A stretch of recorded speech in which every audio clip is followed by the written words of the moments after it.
He's working 12-hour days to afford the apartment she wants. He's cancelled 3 weekend trips with his friends because she needed him available. He's sitting through her sister's birthday party instead of watching the game he's been looking forward to all week. His bank account is smaller, his free time has disappeared, and his personal goals have been pushed to the back burner to accommodate her preferences and priorities. When you point this out, he'll tell you he's happy to make these sacrifices because he loves her. When she's asked about it, she'll insist that relationships are about equal partnership and mutual benefit. Both of them are operating under a beautiful delusion that obscures one of the most fundamental truths about modern romantic dynamics. The truth is this: men consistently lose more than they gain in relationships, while women consistently gain more than they lose. This isn't an accident, it's not a coincidence, and it's certainly not a moral failing on anyone's part. It's the mathematical inevitability of how attraction, status, and relationship dynamics actually work in the real world. Today, I'm going to reveal why this loss imbalance exists, why it's actually necessary for relationships to function, and most importantly, how men can manage these losses strategically instead of bleeding resources unconsciously.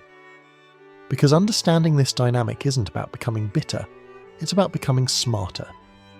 To understand why men endure losses that women never acknowledge, we first need to examine what I call the upward mobility imperative, the psychological drive that compels women to seek partners who represent an improvement over their current circumstances. This imperative operates on a simple principle. Women don't enter relationships to maintain their status quo. They seek partners who elevate their lifestyle, increase their security, enhance their social position, or provide access to resources and experiences they couldn't obtain independently. This isn't conscious calculation in most cases, it's an unconscious drive that influences attraction patterns at the deepest level. The upward mobility imperative explains why women are naturally drawn to men who are older, more established, financially stable, or socially prominent. It's not that women are gold diggers or status seekers by nature. It's that their attraction circuits are calibrated to recognize partners who can improve their life circumstances rather than simply match them. This imperative creates what I call the enhancement expectation, the assumption that romantic relationships should provide tangible benefits beyond emotional connection. A woman might genuinely love her partner, but she also expects that being with him will make her life better in measurable ways. Better housing, better social opportunities, better financial security, better experiences.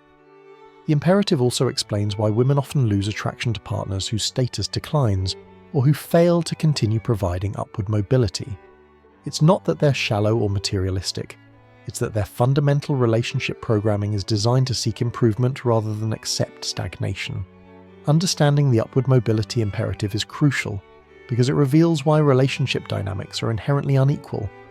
If women are naturally seeking partners who can enhance their circumstances, then men who successfully attract women must be prepared to provide that enhancement. This enhancement always comes at a cost. What makes the upward mobility imperative possible is what I call the value transfer protocol, the systematic process by which resources, opportunities, and benefits flow from men to women in romantic relationships. This protocol operates across multiple dimensions simultaneously. Financial value transfers through men paying for dates, picking up larger portions of shared expenses, funding lifestyle upgrades, and providing economic security. Time value transfers as men adjust their schedules to accommodate women's preferences, attend events that serve women's social goals, and prioritize relationship maintenance over personal pursuits. Opportunity value transfers when men decline social, professional, or recreational opportunities to focus on relationship building and maintenance. Energy value transfers as men invest emotional labor in understanding women's needs, managing relationship dynamics, and providing emotional support and validation. The protocol also includes what I call lifestyle elevation transfers, where men provide access to experiences, social circles, living situations, or material comforts that women couldn't access independently. This might mean taking her to expensive restaurants, introducing her to influential people, or living in accommodations that are primarily funded by his income. The value transfer protocol is so normalized in modern relationships that it becomes invisible to both participants. Men accept these transfers as expressions of care and commitment, while women receive them as natural consequences of being in relationships with men who value them. Neither party consciously recognizes the systematic inequality that these transfers create. The protocol also includes sophisticated justification mechanisms that disguise transfers as mutual exchanges. When a man pays for dinner, it's framed as generosity rather than transfer. When he adjusts his career goals to accommodate her preferences, it's described as compromise rather than sacrifice. When he provides emotional support during her difficult times while receiving minimal support during his own challenges, it's characterized as partnership rather than imbalance. The mathematical foundation of male relationship losses lies in what I call investment asymmetry reality, the observable fact that men typically invest more resources, time, energy, and opportunity cost than they receive back from romantic partnerships. This asymmetry operates across every dimension of relationship investment. Men generally invest more money in relationships through paying for dates, buying gifts, funding shared activities, and covering larger portions of living expenses. They invest more time through relationship maintenance activities, emotional support provision, and accommodation of women's schedules and preferences. Men also invest more opportunity cost by declining other romantic options to focus on exclusive relationships, adjusting career goals to accommodate relationship priorities, and sacrificing personal interest to prioritize partnership activities. They invest more emotional energy through active listening, problem-solving assistance, and validation provision during women's emotional challenges. The asymmetry becomes particularly pronounced when you examine what economists call the exchange rate between male and female contributions. When men provide financial resources, they're often reciprocated with emotional availability or physical affection, transactions that seem equal on the surface but represent vastly different actual costs to each party. Investment asymmetry reality also includes what I call the reciprocity illusion, the belief that relationships involve equal exchange when the actual math reveals systematic imbalance. This illusion is maintained through psychological mechanisms that make emotional contributions feel equivalent to material contributions, even when their actual costs are dramatically different. The reality becomes undeniable when you examine relationship outcomes during conflicts or breakups. Men typically lose more financially through asset division, more socially through shared friend group dynamics, and more practically through living situation changes. Women often emerge from relationship endings with improved financial positions, expanded social networks, and enhanced life experiences funded by their former partners. Understanding investment asymmetry reality doesn't mean that women are consciously exploiting men or that relationships are inherently unfair. It means that the natural dynamics of attraction and partnership create systematic imbalances that men need to understand and manage strategically. The economic foundation of relationship dynamics operates on what I call the consumption versus production matrix, a framework that reveals how romantic partnerships function as resource allocation systems where women typically consume more value than they produce. This matrix operates on the principle that successful relationships from a female perspective involve net positive resource acquisition. Women enter relationships expecting to gain access to lifestyle improvements, experiences, security, and opportunities that wouldn't be available through their independent efforts. This expectation creates natural pressure for men to produce more value than they consume. The consumption versus production matrix includes multiple value categories beyond just financial resources. Women often consume more attention, emotional energy, social accommodation, and lifestyle funding while producing less of these same resources in return. This isn't moral failing, it's the natural consequence of attraction dynamics that draw women toward men who can enhance their circumstances. The matrix also reveals why the reverse dynamic, women providing more than they receive, would be psychologically unsustainable for most female attraction patterns. Women who find themselves consistently providing more resources, attention, or accommodation than they receive often lose attraction to their partners because this dynamic violates their fundamental relationship programming. Understanding the consumption versus production matrix explains why relationships feel effortless and sustainable when men are providing more than they receive, but become strained and unstable when the dynamic reverses. Women's attraction is partially contingent on feeling that the relationship improves their circumstances rather than depleting them. The matrix also includes sophisticated disguise mechanisms that make consumption appear like mutual exchange. When women receive lifestyle funding, it's framed as partnership rather than subsidy. When they consume more attention and emotional energy, it's characterized as relationship maintenance rather than resource extraction. This matrix isn't inherently unfair, it's simply how attraction and relationship satisfaction work in practice. But men who don't understand this dynamic often find themselves confused, resentful, or financially depleted because they're operating from false assumptions about relationship equality. Given that male losses in relationships are inevitable, the question becomes not how to avoid them, but how to manage them strategically. This requires what I call the strategic sacrifice framework, a systematic approach to ensuring that relationship investments serve meaningful purposes and stay within acceptable boundaries. The strategic sacrifice framework begins with what I call purpose-driven investment, the principle that all relationship costs must serve clearly defined objectives that justify their expense.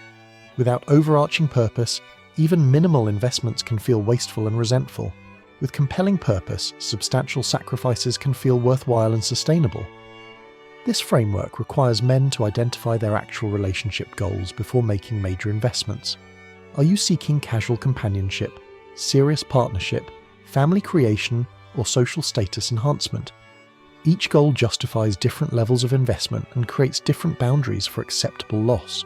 The framework also includes what I call the ROI reality check, systematic evaluation of whether your relationship investments are producing returns that align with your stated objectives.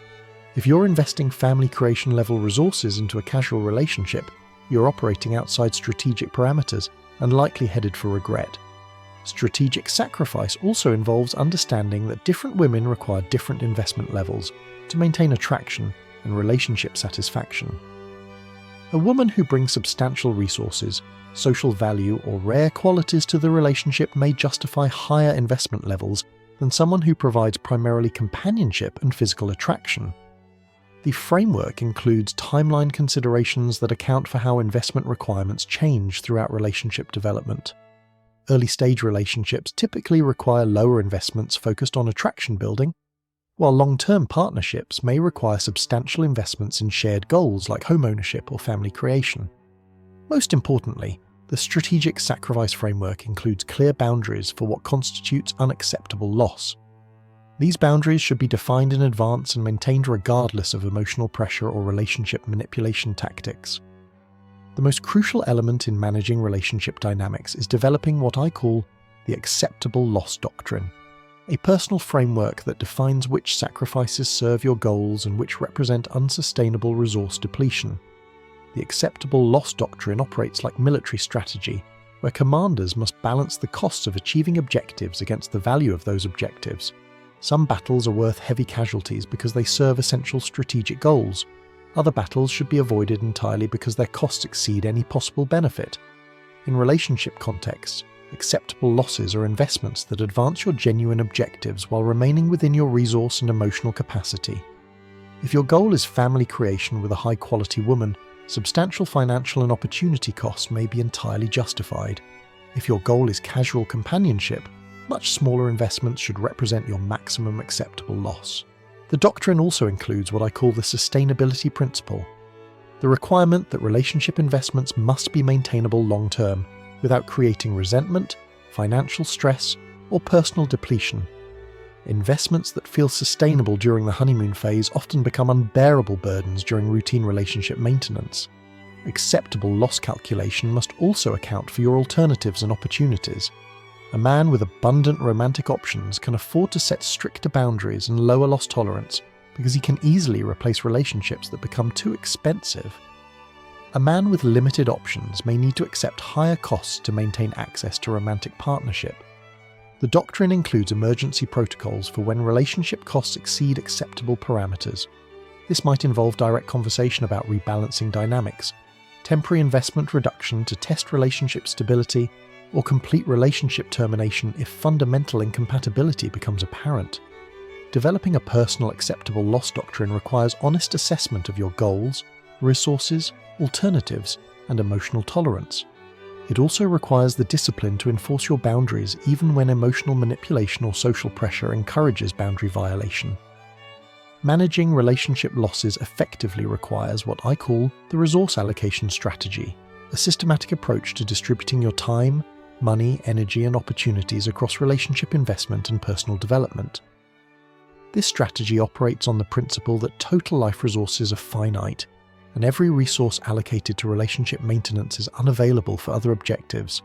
Strategic men must balance relationship investment against personal development, career advancement, social network expansion, and other life goals that contribute to long-term success and satisfaction. The resource allocation strategy includes what I call the investment diversification principle, the practice of maintaining multiple sources of satisfaction and accomplishment rather than making romantic relationships your primary source of meaning and purpose. Men who over-allocate resources to relationships often find themselves emotionally and financially depleted, with limited ability to recover if relationships end. This strategy also involves what I call the opportunity cost consciousness, systematic awareness of what you're giving up when you allocate resources to relationship maintenance. Time spent managing relationship drama is time not spent building your career. Money spent funding lifestyle upgrades for partners is money not invested in your own long-term financial security. The strategy includes timeline optimization that accounts for how resource allocation needs change throughout different life phases. Younger men typically benefit from allocating more resources toward personal development and option creation, while established men may find family-oriented relationship investment more strategically sound. Resource allocation strategy also requires understanding that women often expect resource allocation to increase over time as relationships develop. What starts as occasional dinner dates can evolve into expectations for lifestyle funding, travel expenses, and major life accommodation. Strategic men plan for this escalation rather than being surprised by it. The strategy includes portfolio thinking, where relationship investment is balanced against investments in health, career, social networks, personal interests, and financial security. This diversification ensures that relationship problems don't create total life disruption, and that relationship success doesn't require sacrificing all other life objectives. One of the most important skills for managing relationship dynamics is developing what I call investment return analysis, the ability to objectively evaluate whether your relationship investments are producing returns that justify their continued expense. This analysis requires examining multiple return categories beyond just emotional satisfaction. Financial returns might include shared living cost reduction, social returns might include access to expanded networks, practical returns might include lifestyle management assistance, and emotional returns include companionship and validation. Investment return analysis also requires understanding that different types of returns have different values at different life stages. A young man building his career might prioritize relationships that provide social networking opportunities, while an established man focused on family creation might prioritize relationships that offer domestic partnership and child-rearing collaboration. The analysis must account for what economists call sunk cost fallacy, the tendency to continue investments simply because of past investment rather than future potential. Many men remain in unsatisfying relationships because they've already invested substantial resources, not because continued investment serves their objectives. Investment return analysis also includes what I call the replacement cost assessment, evaluation of how much it would cost to replace the benefits you're receiving from your current relationship through alternative means. If you could achieve similar or better returns through different investments, your current relationship may not represent optimal resource allocation. The analysis requires distinguishing between returns that genuinely improve your life versus returns that simply maintain relationship stability. Some relationship investments produce real benefits for men, while others simply prevent conflict or relationship termination without providing positive value. Regular investment return analysis helps men make strategic decisions about relationship continuation, modification, or termination based on objective assessment rather than emotional attachment or social pressure. The most practical aspect of managing relationship losses is developing what I call the boundary enforcement system, a comprehensive approach to maintaining your acceptable loss limits even when facing emotional manipulation, social pressure, or relationship ultimatums. This system begins with what I call preemptive boundary communication, clearly establishing your investment limits and expectations early in relationship development, rather than waiting for conflicts to arise. This might involve discussing financial boundaries, time allocation limits, or lifestyle accommodation parameters before they become sources of tension. The boundary enforcement system includes what I call the escalation response protocol, predetermined responses to different levels of boundary violation attempts. minor boundary testing might receive gentle redirection, while major boundary violations require firm consequences or relationship termination. This system also involves what I call the manipulation recognition matrix, the ability to identify common tactics used to pressure men into exceeding their acceptable loss limits. These tactics might include emotional blackmail, social shame, comparison to other men, or relationship termination threats. Boundary enforcement requires understanding that testing is inevitable, and that successful boundary defense often strengthens relationships rather than damaging them. Women often unconsciously test men's boundaries to assess their strength and reliability, and men who consistently maintain boundaries often experience increased respect and attraction.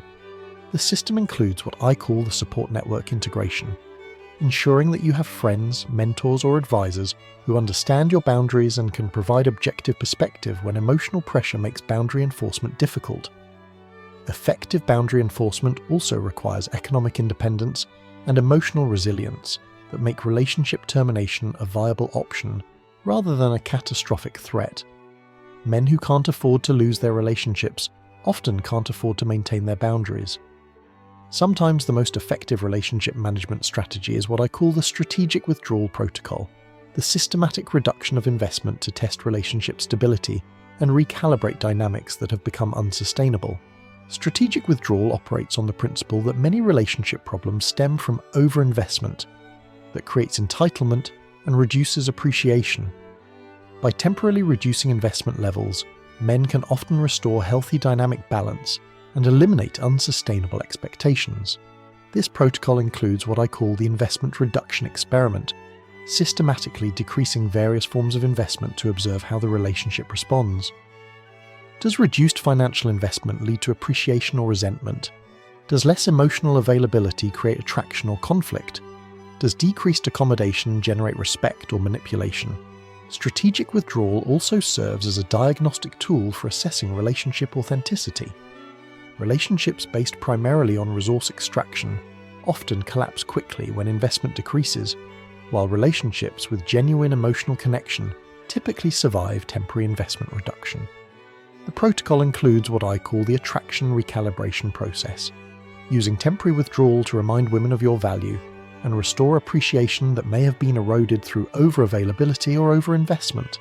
This process often revives attraction that has become dulled through predictable provision. Strategic withdrawal must be implemented carefully to avoid creating unnecessary conflict or relationship damage. The goal is recalibration rather than punishment, and successful withdrawal often leads to improved relationship dynamics rather than relationship termination. The protocol also includes clear parameters for when withdrawal should become permanent termination versus when it should transition back to sustainable investment patterns. The ultimate framework for managing relationship losses is what I call the purpose-driven partnership model, an approach that ensures all relationship investments serve clearly defined objectives that justify their expense and create mutual benefit. This model begins with what I call the mission definition process, clearly articulating what you hope to achieve through romantic partnership and ensuring that your chosen partner shares compatible objectives. Without shared mission, relationship investments often become zero-sum resource transfers rather than collaborative value creation. The purpose-driven partnership model requires that both partners contribute meaningfully towards shared objectives rather than simply consuming benefits provided by the other party. This might involve shared financial contributions toward house purchases, complementary skill sets that advance mutual goals, or collaborative effort toward family creation. This model also includes what I call the value creation focus, prioritizing relationships that generate more combined value than either partner could create independently. The best partnerships make both people more successful, happier, and accomplished than they would be alone. Purpose-driven partnerships also require regular assessment of whether the relationship continues serving both partners' evolving objectives. As life circumstances change, relationship investments and dynamics should adapt to continue serving meaningful purposes. The model includes conflict resolution frameworks that focus on protecting shared objectives rather than winning individual battles. When both partners are committed to mutual success, temporary conflicts become problem-solving opportunities rather than relationship threats. Most importantly, the purpose-driven partnership model provides clear criteria for relationship continuation or termination based on objective assessment rather than emotional attachment or social pressure. If this analysis of relationship investment dynamics has revealed patterns you recognize in your own life, subscribe to this channel for more insights into the hidden economics of modern romance. Hit that notification bell, because understanding these dynamics could save you from years of unsustainable resource allocation and relationship resentment. Share this video with any man who needs to understand that relationship losses are inevitable but manageable, that smart investment beats generous investment, and that the best partnerships serve meaningful purposes rather than just providing emotional comfort. Remember, the goal isn't to become selfish or avoid all relationship investment. The goal is to ensure that your investments serve purposes you genuinely value and stay within boundaries you can sustain long term. When your relationship costs serve meaningful objectives and enhance your life rather than depleting it, both partners benefit from the arrangement. Your romantic success isn't measured by how much you're willing to sacrifice for relationships. It's measured by how strategically you invest in partnerships that genuinely improve your life while advancing goals that matter to you. That distinction makes the difference between being a strategic partner and being a resource extraction victim. The losses will always exist, but they don't have to be unconscious, unlimited, or ultimately destructive. Choose your battles, define your boundaries, and invest with purpose. Your future self will thank you for the strategic thinking that protected your resources while building meaningful partnerships.